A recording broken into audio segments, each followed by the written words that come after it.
അന്ന് രാത്രി ടാനോ ഹാരുവിനെ കുറിച്ചൊക്കെ ആലോചിച്ചുകൊണ്ടിരിക്കുകയായിരുന്നു. ഹാരു എൻ്റെ അടുത്ത് വളരെ നന്നായിട്ട് തന്നെയാണ് സംസാരിക്കുന്നത്. പക്ഷെ ഹാരു എൻ്റെ അടുത്ത് എത്തുമ്പോഴത്തേക്കും എൻ്റെ ഹാർട്ട് ബീറ്റ് വല്ലാതെ കൂടാറുണ്ട്. എനിക്കിനി അധികം കാലം ജീവിച്ചിരിക്കുവാൻ സാധിക്കുകയില്ല. എന്തു തന്നെ ആയാലും സീക്രട്ട് ബുക്കിലെ സ്റ്റേജസ് അല്ലാത്ത സമയത്തൊക്കെ ഞാൻ ഹാരുവിൻ്റെ കൂടെ ഇരിക്കുവാൻ ആഗ്രഹിക്കുന്നു. ഈ ഒരു കാര്യം ഹാരുവിനെ അറിയിക്കുകയും വേണമെന്ന് ടാനോ ഓർക്കുന്നു. പിറ്റേന്ന് ഹാരു സ്കൂളിലെത്തുമ്പോഴത്തേക്കും ഒരു കുട്ടി ഹാരുവിനോട് ഓഫീസിലേക്കുള്ള വഴിയൊക്കെ ചോദിക്കുന്നു. ഇത് ഈ സ്കൂളിലെ ന്യൂ സ്റ്റുഡൻ്റ് ആണ്, നമുക്ക് വഴിയെ ആളെ പരിചയപ്പെടാം. വഴിയെല്ലാം പറഞ്ഞു കൊടുത്തതിന് ശേഷം ആ കുട്ടി നടന്നു പോകുമ്പോഴത്തേക്കും ആ കുട്ടീനെ ഇതിനു മുമ്പ് കണ്ടിട്ടുണ്ട് എന്നുള്ളൊരു തോന്നൽ ഹാരുവിനുണ്ടാകുന്നു. ടാനോ ഹാർട്ട് ബീറ്റൊക്കെ ഓക്കെ ആണെന്ന് മനസ്സിലാക്കിയതിന് ശേഷം ഹാരുവിൻ്റെ അടുത്തേക്ക് നടക്കുന്നു.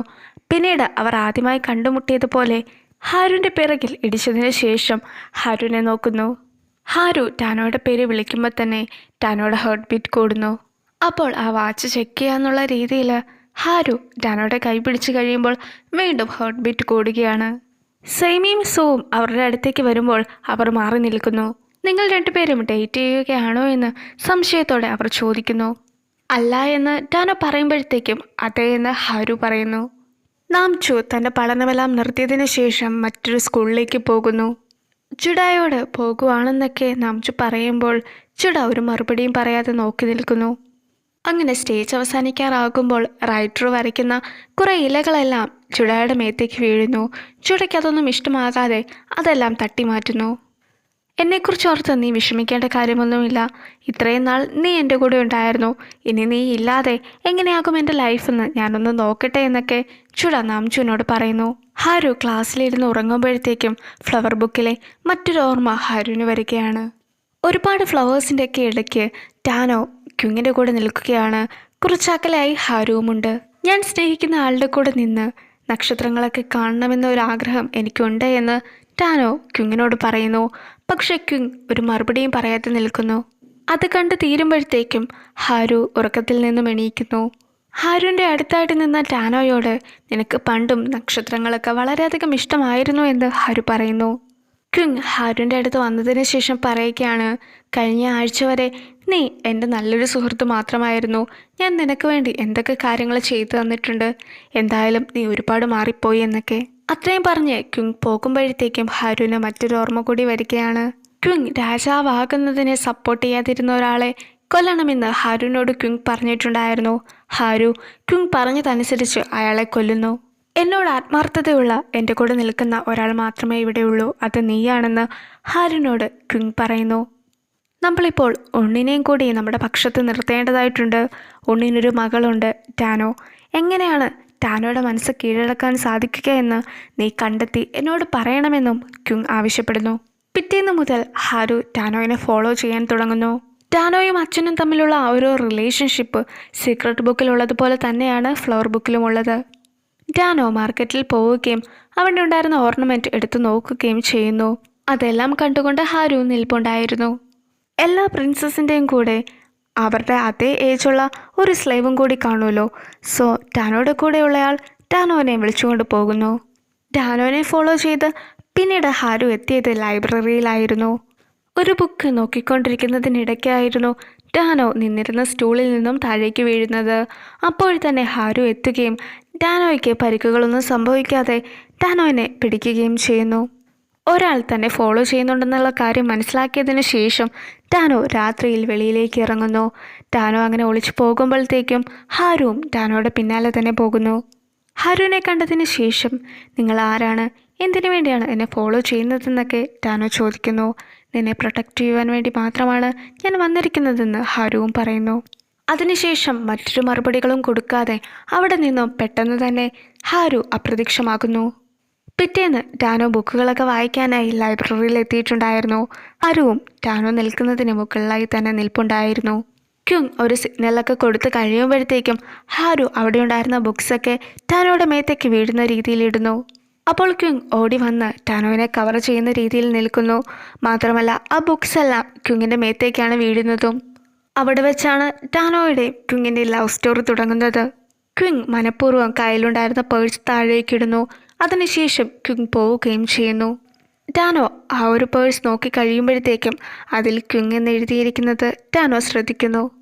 അന്ന് വൈകിട്ട് ആ ഒരു പേഴ്സൊക്കെ ആയിട്ട് അതും നോക്കി നിൽക്കുന്ന ടാനോയിനെ കണ്ടു കഴിയുമ്പോഴത്തേക്കും ഹാരു മനസ്സിൽ വിചാരിക്കുകയാണ്, ഉണ്ണിന് ഒരു വീക്ക്നെസ്സും ഇല്ല എന്ന് ഞാൻ നേരത്തെ തന്നെ ക്വിങ്ങിനോട് പറയേണ്ടതായിരുന്നു എന്ന്. ഉണ്ണിൻ്റെ ആകെയുള്ള വീക്ക്നെസ് എന്ന് പറയുന്നത് ടാനോയാണ്. അതുകൊണ്ട് തന്നെ ടാനോയിനെ കയ്യിലെടുക്കാൻ പറഞ്ഞതെല്ലാം ഹാരു തന്നെ ആയിരുന്നു. കുറെ വാളുകൾ തമ്മിൽ കൂട്ടിമുട്ടുന്ന ഒരു ശബ്ദം ഹാരു കേൾക്കുകയാണ്. പക്ഷെ തിരിഞ്ഞു നോക്കുമ്പോൾ അവിടെ ഒന്നും ആരും ഉണ്ടായിരുന്നില്ല. അങ്ങനെ അവിടെ നിൽക്കുന്ന സമയത്ത് പെട്ടെന്ന് ഹാരു ആ ലൈബ്രറിയിലേക്ക് തിരിച്ചു പോവുകയാണ്. അവിടെ എത്തുമ്പോഴത്തേക്കും ഞാൻ ഇത്രയും നേരം ഇവിടെ അല്ലായിരുന്നല്ലോ എന്നൊക്കെ ഹാരു ഓർക്കുന്നു. മാത്രമല്ല അടുത്ത മുറിയിലായിട്ട് ടാനോ ഇരിക്കുന്നതും ഹാരു കാണുന്നു. ഇന്നലെ ക്വിങ് ലൈബ്രറിയിൽ എത്തിയത് കൊണ്ട് തന്നെ ഇന്നും എത്തുമെന്ന് വിചാരിച്ചിരിക്കുകയായിരുന്നു ടാനോ. അപ്പോൾ ക്വിങ് എത്തുന്നു. ക്വിങ് എത്തിയതിന് ശേഷം കുറച്ച് കാര്യങ്ങളൊക്കെ ഹാരുവിനോട് പറഞ്ഞിട്ട് അകത്തേക്ക് കയറിപ്പോകുന്നു. ഹാരുവിന് ക്വിങ്ങിനെ തടയണമെന്നുണ്ടായിരുന്നു. പക്ഷെ ഹാരുവിന് അനങ്ങുവാൻ സാധിക്കുന്നുണ്ടായിരുന്നില്ല. പെട്ടെന്ന് തന്നെ സ്റ്റേജ് അവസാനിക്കുകയും ഹാരുവിന് ചലിക്കുവാൻ സാധിക്കുന്ന സമയത്ത് ക്വിങ്ങിനെ തടയുകയും ചെയ്തു. ക്വിങ്ങാണെങ്കിൽ ഹാരുവിൻ്റെ നേർക്ക് ദേഷ്യപ്പെട്ടതിന് ശേഷം അകത്തേക്ക് കയറി നോക്കുമ്പോൾ അവിടെ ഒന്നും ടാനോ ഉണ്ടായിരുന്നില്ല. ടാനോ പോയിട്ടുണ്ടായിരുന്നു. അങ്ങനെ അവിടെ നിന്ന് അവർ പെട്ടെന്ന് തന്നെ അടുത്ത സ്റ്റേജ് ആകുമ്പോഴത്തേക്കും മാർക്കറ്റിലെത്തുകയാണ്. ഹാരുവിന് എന്താണ് സംഭവിക്കുന്നതെന്ന് മനസ്സിലാകുന്നില്ലെങ്കിലും അനങ്ങുവാൻ സാധിക്കുന്നില്ല എന്ന് മാത്രം മനസ്സിലാകുന്നു. ഡാനോ ആ റൂമിലിരുന്നപ്പോൾ പറഞ്ഞ അതേ ഡയലോഗ് വീണ്ടും പറയുകയാണ്. അതുപോലെ തന്നെ ക്വിങ്ങും നേരത്തെ ഹാരുവിനോട് പറഞ്ഞതെല്ലാം പറയുന്നു. അപ്പോൾ ഹാരു വിചാരിക്കുകയാണ്, നേരത്തെ താൻ ലൈബ്രറിയിൽ വെച്ച് നടന്ന കാര്യങ്ങൾ മാറ്റുവാൻ ശ്രമിച്ചിട്ടുണ്ടായിരുന്നു. അത് മാറുക തന്നെ ചെയ്തു. പക്ഷേ ഇപ്പോൾ അതേ കാര്യങ്ങൾ വീണ്ടും ആവർത്തിക്കുവാൻ പോവുകയാണ്. താൻ എത്രയൊക്കെ ശ്രമിച്ചാലും നടക്കുവാൻ പോകുന്ന കാര്യങ്ങൾക്ക് ഒരു മാറ്റവും ഉണ്ടാകുന്നതല്ല. അത് മറ്റൊരിടത്ത് നടക്കുക തന്നെ ചെയ്യും. ക്വിങ്ങും ഹാരുവും ഡാനോയുടെ മുമ്പിൽ കൂടെ നടക്കുന്നു. ഡാനോ ആദ്യം ശ്രദ്ധിക്കാതിരുന്നെങ്കിലും പിന്നീട് അത് ക്വിങ്ങാണെന്ന് മനസ്സിലാക്കി തിരിച്ച് ക്വിങ്ങിനെ അന്വേഷിച്ചു പോകുന്നു. പക്ഷെ ഡാനോയ്ക്ക് ക്വിങ്ങിനെ ഒരിടത്തും കാണുവാൻ സാധിച്ചില്ല. അങ്ങനെ തിരിഞ്ഞു നോക്കുമ്പോൾ തൊട്ടു പിറകിലായി ക്വിങ് നിൽപ്പുണ്ടായിരുന്നു. ക്വിങ്ങിനെ ഇടിക്കുകയും ഡാനോ വീഴുവാൻ തുടങ്ങുമ്പോഴത്തേക്കും ക്വിങ് ഡാനോയിനെ പിടിക്കുകയും ചെയ്യുന്നു. ഇപ്പോൾ തന്നെ നമ്മൾ 2 തവണ അറിയാതെ കണ്ടുമുട്ടിയിട്ടുണ്ട്. ഇനിയും ഒരു തവണ കൂടി കണ്ടുമുട്ടുകയാണെങ്കിൽ നമ്മൾ തമ്മിൽ എന്തോ ഒന്നും എന്ന് നമുക്ക് വിചാരിക്കേണ്ടി വരുമെന്നൊക്കെ ക്വിങ് പറയുന്നു. ടാനോ ക്വിങ്ങിനോട് പേര് ചോദിക്കുമ്പോഴത്തേക്കും അത് 3ാമത്തെ തവണ കാണുമ്പോൾ ഞാൻ പറയാമെന്ന് പറഞ്ഞ് ക്വിങ് പോകുന്നു. ക്വിങ് പറഞ്ഞതനുസരിച്ച് ക്വിങ്ങിനെ കാണാനായി ടാനോ എത്തിയതായിരുന്നു. പക്ഷേ ക്വിങ് എത്തിയിട്ടുണ്ടായിരുന്നില്ല. ഹാരു മാത്രമേ അവിടെ ഉണ്ടായിരുന്നുള്ളൂ. ക്വിങ്ങിന് എപ്പോഴും തിരക്കുകളാണെന്നൊക്കെ ടാനോ പറയുന്നു. മാത്രമല്ല ക്വിങ്ങിന് ഫ്ലവേഴ്സ് ഒന്നും ഇഷ്ടമല്ല. നിനക്കിഷ്ടമാണോ എന്നൊക്കെ ഹാരുവിനോട് ചോദിക്കുമ്പോൾ അതേ എന്ന് ഹാരുവും മറുപടി പറയുന്നു. എന്നാൽ നമുക്ക് 2 പേർക്കും കൂടി ഈ ഫ്ലവേഴ്സിൻ്റെ ഇടയിലൂടെ കുറച്ച് ദൂരമൊക്കെ നടക്കാമെന്ന് ടാനോ പറയുന്നു. ഹാരുവും അത് സമ്മതിക്കുന്നു. അങ്ങനെ അവർ നടക്കാൻ തുടങ്ങുമ്പോഴത്തേക്കും ഡാനോ അവിടെ വീഴുന്നു. ഡാനോ വീഴുമ്പോഴത്തേക്കും ഡാനോയുടെ ഡ്രസ്സിലുണ്ടായിരുന്ന ആ ഒരു ഓർണമെൻറ്റ് ഒടിഞ്ഞു പോവുകയാണ്. അത് നോക്കി ഡാനോ ഒരുപാട് വിഷമിക്കുകയും ചെയ്യുന്നു. സീക്രട്ട് ബുക്കിലെ ഹാരു ഇത്രയും കണ്ടതിന് ശേഷം കണ്ണു തുറക്കുന്നു. ഡാനോ എവിടെയാണെന്ന് അറിയാനായി സ്കൂൾ മുഴുവൻ ഡാനോയിനെ അന്വേഷിക്കുമ്പോഴത്തേക്കും നേഴ്സ് റൂമിലിരുന്ന് മരുന്നൊക്കെ കഴിച്ചുകൊണ്ടിരിക്കുന്ന ഡാനോയിനെ ഹാരു കാണുകയാണ്. അപ്പോൾ ഹാരുവിൻ്റെ കണ്ണുകളെല്ലാം നിറഞ്ഞിരിക്കുന്നതും ഹാരു ശ്രദ്ധിക്കുന്നു. ഹാരു ആ ട്രംപറ്റ് ക്രീപ്പേഴ്സിൻ്റെ ഒക്കെ ഇടയ്ക്ക് ഇരുന്നതിന് ശേഷം പോക്കറ്റിലുണ്ടായിരുന്ന പണ്ടത്തെ ആ ഒരു ഓർണമെൻറ്റ് ഹാരു എടുക്കുകയാണ്. ട്രംപറ്റ് ക്രീപ്പർ എന്ന അതേ ഫ്ലവേഴ്സ് തന്നെയാണ് ഈ ഒരു ഓർണമെൻറ്റിലുമുള്ളത്. മറ്റെവിടെയോ താൻ കണ്ടിട്ടുണ്ട് എന്നുള്ള തോന്നലിൽ ലൈബ്രറിയിലെത്തി സീക്രട്ട് ബുക്കൊക്കെ ഹാരു എടുക്കുമ്പോഴത്തേക്കും അതിൻ്റെ കവർ പേജിലും ഇതേ ഫ്ലവേഴ്സ് തന്നെ ആയിരുന്നു ഉണ്ടായിരുന്നത്. ഹാരു നേരെ മീശയുടെ അടുത്ത് എത്തിയതിനു ശേഷം ഞാൻ ഇപ്പോഴും പഴയ ആ ഒരു ബുക്കിലെ കുറേ സീൻസൊക്കെ കാണുന്നുണ്ട് എന്ന് ഹാരു പറയുന്നു. ആ ബുക്കിലും ഈ ബുക്കിലും ക്വിങ് വിവാഹം കഴിക്കാൻ പോകുന്നത് ടാനോയിനെ തന്നെയാണ് എന്ന് മീച്ച പറയുന്നു. റൈറ്റർക്ക് ഒരു ക്രിയേറ്റിവിറ്റിയും ഇല്ല എന്ന് ഞാൻ എപ്പോഴും പറയാറില്ലേ, അത് സത്യം തന്നെയാണ്. അവിടുത്തെ അതേ കാര്യങ്ങളാണ് ഇവിടെയും സംഭവിക്കുന്നത്. ആരൊക്കെ സ്റ്റേജ് മാറ്റുവാൻ ശ്രമിച്ചാലും നീ അവരെ തടയുകയാണ് ചെയ്യേണ്ടതെന്നും മീച്ച ഹാരുവിനോട് പറയുന്നു. കഴിഞ്ഞ ബുക്കിൽ നീ ചെയ്ത അതേ മിസ്റ്റേക്ക് ഇവിടെയും ചെയ്യുവാൻ പാടില്ല. നീ ഒരിക്കലും സ്റ്റേജ് മാറ്റരുത്. അങ്ങനെ ചെയ്യുകയാണെങ്കിൽ അത് റൈറ്ററിന് ദേഷ്യമുണ്ടാക്കുകയുള്ളൂ എന്ന് ഹാരുവിനോട് മീച്ച പറയുകയാണ്. കഴിഞ്ഞ ബുക്കിൽ എനിക്കും ടാനോയ്ക്കും എന്താണ് സംഭവിച്ചതെന്ന് ഹാരു മീച്ചയോട് ചോദിക്കുന്നു. നിങ്ങൾ 2 പേരും എത്രത്തോളം സ്നേഹിച്ചാലും ഒരിക്കലും ഒന്നാവുകയില്ല. അത് റൈറ്റർ ആദ്യം മുതലേ തീരുമാനിച്ചിരിക്കുന്ന കാര്യമാണെന്ന് മീച്ച പറയുന്നു.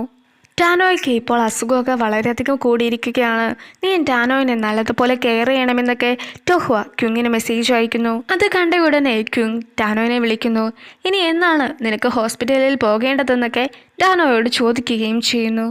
എനിക്കെന്തുകൊണ്ടാണ് ഹോസ്പിറ്റലിൽ പോകുവാൻ ബുദ്ധിമുട്ടുള്ളതെന്ന് നിനക്കറിയാമോ എന്ന് ക്യുങ് ചോദിക്കുമ്പോൾ, നീ ഒന്നുകൊണ്ടും വിഷമിക്കേണ്ട, ഞാൻ ഒരിക്കലും ഹോസ്പിറ്റലിൽ പോകുമ്പോൾ നിന്നെ കൂട്ടുകയില്ല എന്നൊക്കെ ടാനോ മറുപടി പറയുന്നു. അപ്പോൾ തന്നെ ക്യുങ് ഫോൺ കട്ട് ചെയ്തിട്ട് പോകുന്നു. ടാനോ കലണ്ടർ നോക്കിക്കഴിയുമ്പോഴത്തേക്കും നാളെ ക്യുങ്ങിൻ്റെ അമ്മ മരിച്ച ദിവസമാണെന്നൊക്കെ മനസ്സിലാക്കുന്നു. പിറ്റേന്ന് രാവിലെ പോകാനായി അച്ഛനും സ്റ്റെപ്പ് മദറും സ്റ്റെപ്പ് ബ്രദറുമെല്ലാം ഇറങ്ങി നിൽക്കുന്നത് ക്യുങ് ശ്രദ്ധിക്കുന്നു. ടാനോയ്ക്ക് ഇപ്പോൾ അസുഖമൊക്കെ കുറച്ച് കൂടുതലാണെന്ന് ക്യുങ് അച്ഛനെ അറിയിക്കുന്നു. അത് നല്ല കാര്യമാണ്. ടാനോയ്ക്ക് അസുഖം കൂടുതലാണെങ്കിൽ ടാനോയുടെ അച്ഛൻ എന്ത് കാര്യമാണെങ്കിലും നമുക്ക് വേണ്ടി സാധിച്ചു തരുമെന്നൊക്കെ ക്യുങ്ങിൻ്റെ അച്ഛൻ പറയുന്നു. നിങ്ങൾ സെൽഫ് അവെയർ അല്ല എന്നുള്ള കാര്യമൊക്കെ എനിക്കറിയാം, എങ്കിലും സ്റ്റേജിന് വെളിയിലെങ്കിലും കുറച്ചൊക്കെ മനുഷ്യത്വം കാണിക്കണമെന്ന് ക്യുങ് പറയുന്നു. ഇന്നത്തെ ദിവസം ഏതാണെന്ന് നിങ്ങൾക്കറിയാമോ എന്നൊക്കെ ക്യുങ് ചോദിക്കുമ്പോൾ, ഇന്ന് ഞങ്ങളുടെ രണ്ട് പേരുടെയും വെഡിങ് ആനിവേഴ്സറി ആണെന്ന് ക്യുങ്ങിൻ്റെ സ്റ്റെപ്പ് മദർ പറയുന്നു. അത് കേട്ട് കഴിയുമ്പോൾ ക്യുങ് പറയുകയാണ്, അല്ലെങ്കിലും നിങ്ങൾക്ക് ഈ ദിവസമൊന്നും ഓർമ്മയുണ്ടാവുകയില്ല എന്ന് എനിക്കറിയാമായിരുന്നു എന്ന്. ക്യുങ് നടന്നു പോകുമ്പോഴത്തേക്കും ജൂൺ കൂടി ക്യുങ്ങിൻ്റെ അടുത്തേക്ക് എത്തുന്നു. അവരൊന്നും ഓർക്കാത്തതിൽ ഞാൻ ക്ഷമ ചോദിക്കുന്നുവെന്നൊക്കെ ജൂൺ പറയുന്നു. അവരെ പറയുന്നതൊന്നും മനഃപൂർവ്വമല്ല എന്ന് ജൂൺ പറയുമ്പോഴത്തേക്കും, നിനക്കൊന്നും അറിയാഞ്ഞിട്ടാണ്, സ്റ്റേജിന് വെളിയിൽ ഞാൻ എപ്പോഴും ഒറ്റയ്ക്കാണെന്ന് പറഞ്ഞ് ക്യുങ് പോകുന്നു. ക്യുങ് പോയതിന് ശേഷം എനിക്കെല്ലാം അറിയാമെന്ന് ജൂൺ പറയുന്നു. ജൂൺ സെൽഫ് അവെയർ ആയിട്ടുള്ള ഒരു ക്യാരക്ടറാണെന്ന് നമ്മൾ നേരത്തെ തന്നെ പറഞ്ഞതായിരുന്നു. ക്യുങ് സ്കൂളിൽ എത്തിയിട്ടില്ല എന്ന കാര്യം ടാനോയും ഹാരുവും മനസ്സിലാക്കുന്നു. നേരത്തെ ഹാരുവിനോട് വഴിയൊക്കെ ചോദിച്ച് സ്കൂളിലേക്ക് പുതിയതായി എത്തിയ ആ ഒരു സ്റ്റുഡൻറ്റില്ലേ, അവളുടെ പേരാണ് സുഹ്യാങ്. ടോഹ്വ സുഹ്യാങ്ങിനെ ഫ്രണ്ടാക്കിയതിന് ശേഷം ടാനോയിനെ പരിചയപ്പെടുത്തി കൊടുക്കുന്നു. നീ ഏത് സ്കൂളിൽ നിന്നുമാണ് വന്നതെന്നൊക്കെ ടാനോ സുഹ്യാങ്ങിനോട് ചോദിക്കുന്നു. അത് കേട്ട് കഴിയുമ്പോൾ അത് ഏത് സ്കൂളാണെന്നറിയാതെ കുറച്ചു നേരം ആലോചിച്ചുകൊണ്ടൊക്കെ നിൽക്കുന്ന സുഹ്യാനെ കാണുമ്പോഴത്തേക്കും ടോഹ്വ ടാനോയോട് പറയുകയാണ്, അവളുടെ സെറ്റപ്പ് ഒന്നും ആയിട്ടില്ല, ആകുമ്പോളെ അതെല്ലാം മനസ്സിലാവുകയുള്ളൂ എന്ന്. ക്യുങ്ങിൻ്റെ അമ്മേനെ അടക്കിയ സ്ഥലത്തായിരുന്നു ക്യുങ് ഉണ്ടായിരുന്നത്. അവിടേക്ക് കുറച്ച് ഫ്ലവേഴ്സൊക്കെ ആയിട്ട് ടാനോയും എത്തുന്നു. നീ കുഞ്ഞായിരുന്നപ്പോൾ വളരെയധികം ക്യൂട്ടായിരുന്നു, പക്ഷേ ആ നീ എങ്ങനെയാണ് ഈ നീ ആയതെന്ന് എനിക്ക് എത്ര ആലോചിച്ചിട്ടും മനസ്സിലാകുന്നില്ല എന്നൊക്കെ ടാനോ പറയുന്നു. അപ്പോൾ ക്യുങ് പറയുകയാണ്, എന്നെ സ്റ്റേജിന് വെളിയിലും മനസ്സിലാക്കിയ ഒരേ ഒരാളേ ഉള്ളൂ, അത് നീയാണ്. പക്ഷെ ഞാൻ വളരെ വൈകിയാണ് അത് മനസ്സിലാക്കിയതെന്ന്. ടാനോയും ക്യുങ്ങും ഒരുമിച്ച് ടാനോയുടെ വീട് വരെ നടക്കുന്നു. അതിനുശേഷം, നീ ശരിക്കും മരിക്കുവാൻ പോവുകയാണോ എന്ന് ടാനോയോട് ക്യുങ് ചോദിക്കുന്നു. എൻ്റെ സെറ്റപ്പ് അങ്ങനെയല്ലേ, എനിക്ക് എപ്പോഴും സർജറീസൊക്കെ ആവശ്യമായിട്ട് വരുന്നതല്ലേ, അതുപോലൊരു സർജറി മാത്രമാണ് ഇതെന്നൊക്കെ ടാനോയും പറയുന്നു. ടാനോ പോയതിന് ശേഷം നമ്മളിപ്പോഴും ഒട്ടും തന്നെ വൈകിയിട്ടില്ല എന്ന് ക്യുങ് മനസ്സിൽ വിചാരിക്കുന്നു. ഹാരു ആർട്ട് റൂമിലിരുന്ന് ഉറങ്ങുകയായിരുന്നു. അപ്പോഴൊക്കെ ടാനോ നക്ഷത്രങ്ങൾ കാണണമെന്ന് പറഞ്ഞ ആ ഒരു കാര്യമായിരുന്നു ഹാരുവിൻ്റെ മനസ്സിൽ വന്നിരുന്നതെല്ലാം. ഫ്ലവർ ബുക്കിൽ ഒരാൾ ടാനോയിനെ നക്ഷത്രങ്ങളൊക്കെ കാണിച്ചിട്ടുണ്ടായിരുന്നു. അത് മറ്റാരും ആയിരുന്നില്ല, ക്യുങ് ആയിരുന്നു. അതും കൂടി ഹാരു സ്വപ്നത്തിൽ കാണുകയാണ്. പിറ്റേന്ന് ടാനോ സ്കൂളിലെത്തുമ്പോഴത്തേക്കും ഹാരുവിന് ഒരുപാട് സന്തോഷമാകുന്നു. അതുകൊണ്ട് തന്നെ ടാനോനെ ഹാരു ഹഗ് ചെയ്യുകയും ചെയ്യുന്നു. ഇതെല്ലാം കണ്ടുകൊണ്ട് ക്യുങ് നിൽപ്പുണ്ടായിരുന്നു. ഞാൻ എന്നും നിനക്ക് വേണ്ടി കാത്തിരിക്കുമെന്ന് ഹാരു പറയുമ്പോൾ ഇത് കേട്ടിട്ടുണ്ടല്ലോ എന്ന് ക്യുങ്ങിനും തോന്നുന്നു. ഫ്ലവർ ബുക്കിൻ്റെ അകത്ത് മുഖം കത്തിയ രീതിയിലുണ്ടായിരുന്ന ഒരു ക്യാരക്ടർ ഇതേ ഡയലോഗ് ടാനോയോട് പറഞ്ഞതായിട്ട് ക്യുങ് വായിച്ചിട്ടുണ്ടായിരുന്നു. ഹാരു ടാനോയിനെയും കൂട്ടിക്കൊണ്ട് ആർട്ട് റൂമിൽ പോകുന്നു. ടാനോ കണ്ണു തുറക്കുമ്പോൾ കാണുന്നത് ജനലിന് മുകളിൽ വിരിച്ചിരുന്ന കർട്ടൻസിലെല്ലാം നക്ഷത്രങ്ങളുടെ ആകൃതിയിൽ തുളകളിട്ടിരിക്കുന്നതാണ്. അതുവഴി വെളിച്ചം അകത്തേക്ക് കയറി വരുമ്പോൾ ആകാശത്ത് എങ്ങനെയാണോ നക്ഷത്രങ്ങളുള്ളത് അതേ ഒരു ഫീൽ ഇത് കാണുമ്പോഴും തോന്നുമായിരുന്നു. ടാനോയ്ക്ക് ഒരുപാട് സന്തോഷമാകുന്നു. അതിലെ നടന്നു വന്ന ക്യുങ്ങും ഇതെല്ലാം കാണുകയാണ്. ഹാരു പറയുകയാണ്, നമ്മൾ ഒരുപാട് കാലം മുമ്പും പരിചയപ്പെട്ടിട്ടുണ്ടായിരുന്നു എന്ന്. ഞാൻ നിനക്ക് വേണ്ടി എന്തും ചെയ്യും. റൈറ്റർ പറയുന്ന കാര്യങ്ങൾ മാത്രം ചെയ്യണമെന്ന് ഞാൻ ഒരിക്കലും ആഗ്രഹിക്കുന്നില്ല. ഒരു പേര് പോലും ഇല്ലാത്ത എന്നെ നീ കണ്ടെത്തിയില്ലേ, നീ എവിടെയാണെങ്കിലും ഞാൻ അവിടെ എത്തി നിന്നെ ഇനി കണ്ടെത്തും.